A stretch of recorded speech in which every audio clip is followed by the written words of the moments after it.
Ngayong araw guys, habang naghahanap nga pala kami ng magandang spot na pagkakampingan namin, sa kasamaan palad, bigla kami naligaw dito sa isang abandonadong resort. Grabe, ang creepy, pero sobrang ganda dito guys. Talaga nga namang sobrang pinong-pino at sobrang itim ng pagkaka-white sand niya. At syempre, nagluto na rin pala kami dito guys ng puputripin namin na sinigang na buto-buto. Luto pa yan ng kapatid namin na mahiyain. Kaya halina, samahan nyo na naman kami sa isa na namang walang kwenta ngunit napakasayang nature trip. Let's go!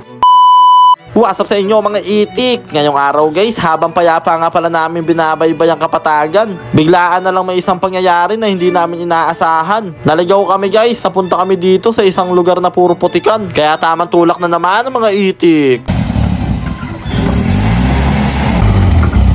Boom! Let's go! Pasok tayo to. Dito. At ayun nga guys, nagtataka kami kung bakit bigla namamatay yung makina ni Tagtag. Malaman-laman namin may halo palang tubig yung gasolina niya. Kaya pala nagpagas na kami ng 300 kanina, tapos nagulat kami full tank na. Awit. Kaya ayun nga guys, talagang bad trip na si Mingming kasi gustong-gusto niya na maligo. Gusto pa naman daw sana ni Mingming kaya siya sumama para matanggal yung stress niya. Kaso nga lang ngayon daw lalo pa daw nadagdagan. Kaya ayun si Mingming guys, gusto na rin ditong tumulong sa paggawa kay Tagtag. Magaling din kasi magmekaniko yan si Mingming guys. Nakapagtapos din kasi yan ng mechanical engineering. Gumraduate siya nun guys with honor pa. Kaso nga lang di niya nakuha yung diploma niya kasi nag-away sila ng teacher niya. At ayun na nga guys, maya-maya lang nakaisip na rin si Baron ng paraan. Pinainom niya muna si Tagtag kasi baka daw nauuhaw lang.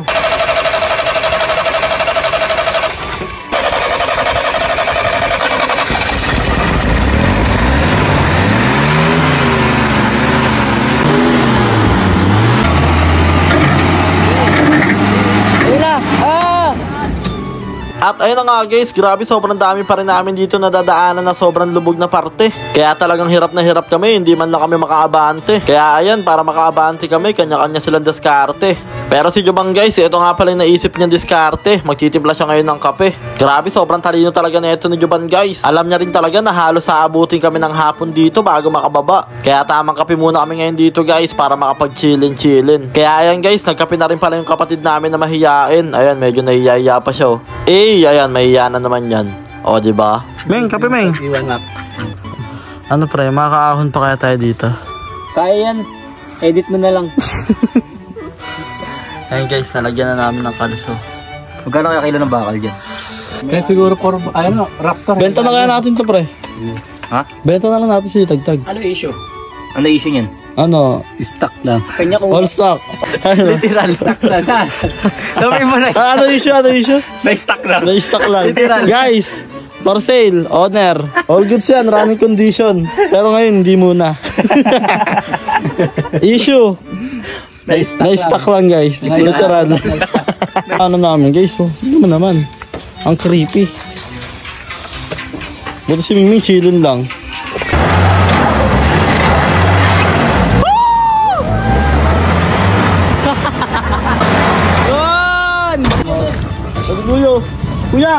Kuya? May preno ba ya? May preno ka pa? At ayun na nga guys, maya-maya lang sa wakas, nalampasan na rin namin lahat ng pagsubok ng buhay. Nakarating na rin kami ngayon guys dito sa Kapatagan at meron pa kami dito nakitang napakagandang parang malaparaiso. Nagulat kami guys, para pala tong abandoned na na resort. Grabe, ang creepy, pero mas creepy pa rin yung dinaanan namin guys. Kaya ayan, bali putik-putik nga pala kami, kaya nagdala-langoy muna kami dito sa dagat para magtanggal ng putik-putik sa katawan. Grabe, sobrang ganda dito guys, talagang sobrang itim ng pagkaka-white sand niya. Talagang pinong-pino. At ayun naman si Mingming guys, talagang sobrang saya niya kasi sa wakas nakahanap na rin kami ng napakagandang spot. Kaya ayun, nag-set up na rin pala ako ng hammock para meron kami ditong pagduduyanan. Kaya tamang chillin na naman ang mga itik. At ayun nga pala si Barong guys, tamang chillin din siya doon sa Gedli. Naalala niya pa rin siguro yung pinagdaanan namin kanina para nakaranas yata si Barong ng matinding trauma. Pero ayun si Tito Mer guys, tamang lub-lub lang muna doon sa dagat para magtanggal ng putik-putik sa katawan. Baka palang Tito Mer yan. yan. Grabe, talaga nagpapakitang gilas pa tong kapatid namin na mahiyain. Bali siya nga daw pala magluluto ngayon ng breakfast namin ngayong tanghali. Ipagluluto niya kami ng best recipe niya na sinigang na buto-buto. Grabe, sobrang sarap niyan guys. Kaya yan, inumpisahan niya na agad magluto. Saktong-sakto talaga nagutom kami kakatulak kanina guys. Sobrang sarap humigop ng napakaasim na sabaw. Kaya yan, nilagay niya na agad yung buto-buto para lumambot. At syempre, nilagyan niya na rin ng sabaw na napakarami. Maya-maya lang kumukulo na siya guys. Kaya hinalo-halo niya na parang halo-halo. Ayun si Mingming talaga nagugutom na rin dito sa Gedli oh. Medyo pinapalambot-palambot pa yung buto-buto guys. Kaya tamang waitings muna kami dito. After that, nilagay na nga rin pala yung talong tsaka yung okra. Tapos nilagay na rin yung kangkong. Maya-maya lang sa bakas naluto na rin. Kaya tamang food trip na kami ngayon dito. Grabe, sobrang solid pala na ito magluto ng kapatid namin na mahiyain guys. Baka shy type C yan. Kaya yan guys, solid. Nakatagos na naman tayo sa tanghalian. Kaya tamang food trip na naman ng mga itik. After namin mag food trip guys, tamang banding muna kami dito sa maitim na white sand. Bali pinagpaplanuhan namin guys kung paano namin may uuwi si Tagtag. Kaya abangan nyo guys sa mga gagawin naming adventure dito. Total, nasayang na naman namin yung 5 minutes ng buhay nyo. I'm love you all. Ito ay isang istorya na hango sa totoong buhay. Ito ay kwento ng 6 na weirdong kalalakihan na na-stranded sa isang isla dahil sa hindi inaasahang pagkakataon, tila ba hindi na nakaahon ang kanilang sasakyan sa matarik na landas na kanilang tinahak. Ito ay lubhang mapanganib dahil maaari silang mamatay sa gutom dahil naubos na ang kanilang pagkain na baon. Buti na lamang ay agad nakaisip ng paraan ang isa nalang weirdong kasama. Agad niyang naisipan na manghuli ng isda sa dalampasigan at gagawin nila itong fish fillet para meron silang pananghalian. Kaya agad-agad na namingwit ang isang weirdo. Ngunit subalit datapwat ang dalawa niya pang weirdong kasama ay agad ginawa ang lahat ng kanilang makakaya. Agad nilang inilatag ang kanilang upuan at masaya nilang pinagmasdan ang kanilang kaibigan. Tila ba gumagawa na rin ng paraan ang iba pa nilang kasama, nanguha sila ng mga kahoy upang meron silang gagamiting pangsiga. Ngunit subalit datapwat sa loob ng 2 oras ay tila ba ito lamang ang nahuli nila. Isang talangka na sinlaki lamang ng gagamba. Ngunit maya-maya pa ay buti na lamang dumating na ang ating bida. Siya ay dali-daling lumapit upang ipagsabi ang kanyang nasagap na magandang balita. Ang ating bida na itago na lang natin sa pangalang Mingming Dadak ay nakahanap pala ng kontak ng magre-rescue sa amin. Kaya dali-dali nang tinawag ng ating bida ang kanyang mga weirdong kasama at ang mga ito naman ay agad nang sumunod sa kanya nang walang pag-aalinlangan at buo ang kanilang tiwala. Dahil naniniwala sila na ang ating bida ay isang member ng Wonder Pets upang tulungan ang araw nila. Agad-agad na ring sumunod ang 2 weirdo at tila ba masisipat sa kanilang muka ang labis ng kalungkutan dahil wala silang nahuli. Ano pre, nakarami kang huli? Wala, ghouls. Sa ikalawang pagkakataon ay susubukan na ulit nilang iahon ang kanilang sasakyan sa napakatarik na daan. Grabe ko yung taas niyan, tabigin na tayo. Tingin mo, kakayanin ba? Kayang-kaya yan, tol. Kaya-kaya? Kayang-kaya.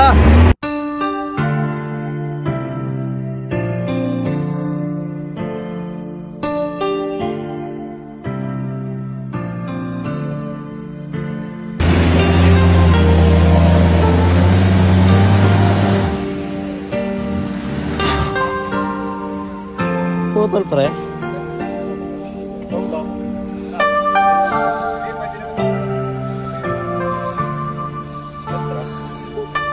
Parang itagtag pre.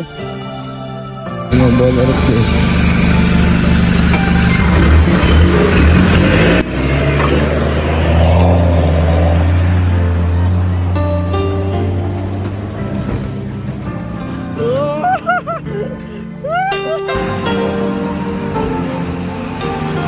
Tagtag, lumabang ka.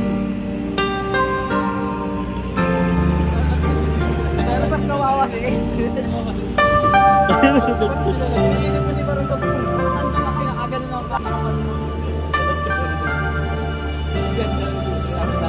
Matapos ang lahat ng paghihirap, sa wakas ay makakauwi na rin sila ng ligtas. Kaya sila ay nagpasalamat na sa taong rumescue sa kanila. Sa huli ay masayang umuwi ang mga itik dahil nasayang na naman nila ang 3 minutes ng inyong buhay. What's up sa inyo mga itik? Ngayong araw guys, naisipan nga pala namin na mag-jogging kasama yung mga crazy pets namin. Tek, training yan Tek. Marunong yan ng mga basic. Basic lang. Yung nga, testing ko nga. Sit! Galing. Ang galing! Ang galing! Eto nga pala yung pets ni Barong guys, si Maxine May. Tapos eto naman yung pets ni Kuya, si Padol. At syempre, hindi pwedeng mawala yung Japanese dog ko na si Hachiko. Siya nga pala ang pinakamatalinong aso sa buong bundok. Ano kaya? Anong tanong dyan ni Padol? Kaya dito magsaing tol kahit walang tubig. Galing. Maangas yan. Galing ah. O, Padol yan. Yan dyan, anong talent niya ng dog mo? Ito, Japanese dog to na malapit. Ito, training ko. Ate ko, do nothing. Paano yun? Ang galing! Ang galing! Pakaangas. Do nothing. Good.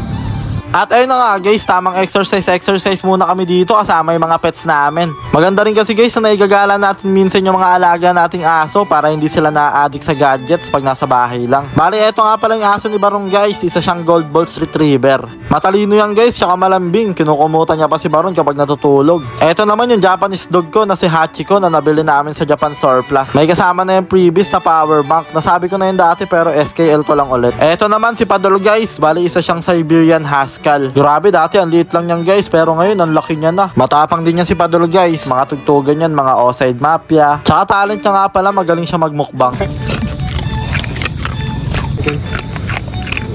Ba't tayo kumain ng dog food, pre? Yung chicken. Ano chicken? Ikaw ano ulam mo? Ano, dog food. At ayun na nga guys, talagang porsigido nga pala si Baron na i-training yung aso niya. Kinukondisyon niya kasi yan guys, balak niya kasi isali yan sa mga motor show.